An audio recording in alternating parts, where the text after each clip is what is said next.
Niacin's ability to improve cholesterol metabolism without significantly altering plasma cholesterol levels represents a paradigm shift in how we understand and evaluate cardiovascular therapeutics. While statins primarily work by inhibiting hepatic cholesterol synthesis and lowering plasma LDL concentrations, niacin operates from within the cell, correcting cholesterol mismanagement at the source, particularly in macrophages, the immune cells central to atherosclerosis.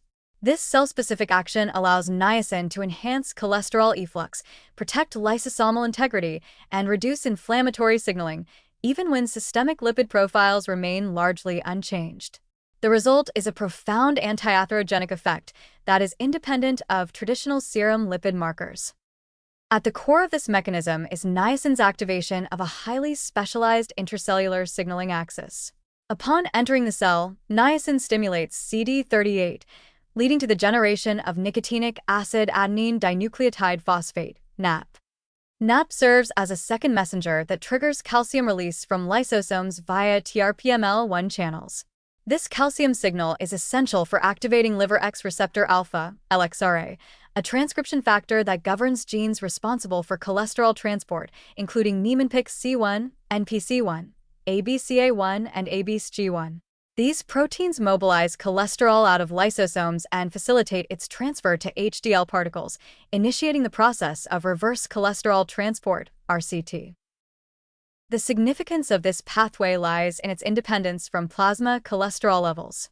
In models of early atherosclerosis, niacin has been shown to reduce plaque formation, improve macrophage survival, and suppress inflammatory cytokines like IL-1S, all without lowering total or free plasma cholesterol.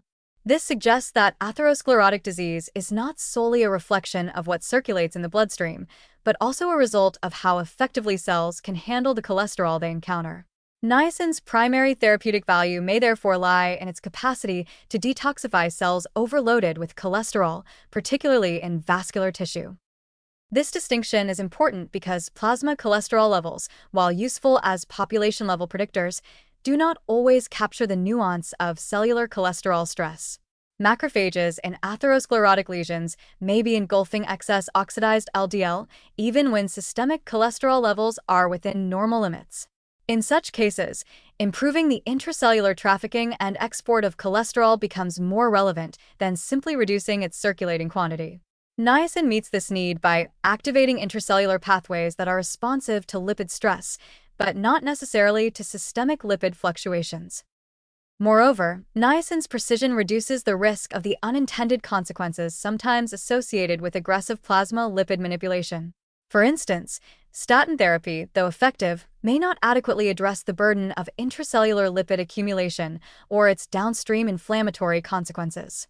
Niacin complements this gap by targeting the cellular machinery responsible for lipid handling without placing additional demands on liver metabolism or disrupting overall lipid homeostasis. In practical terms, this means niacin can be especially beneficial in the early stages of atherosclerosis or in individuals whose serum cholesterol may not yet warrant pharmacological intervention under current guidelines. By acting within macrophages to prevent foam cell formation, niacin helps preserve immune cell function and stabilize plaque composition well before overt dyslipidemia or clinical symptoms appear.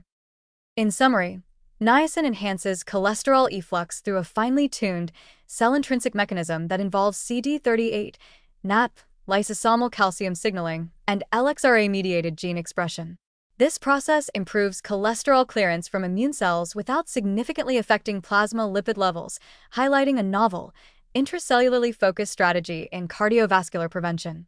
Niacin's anti-atherogenic power lies not in reshaping the blood lipid profile, but in rebalancing the lipid burden within cells, where the atherosclerotic process truly begins.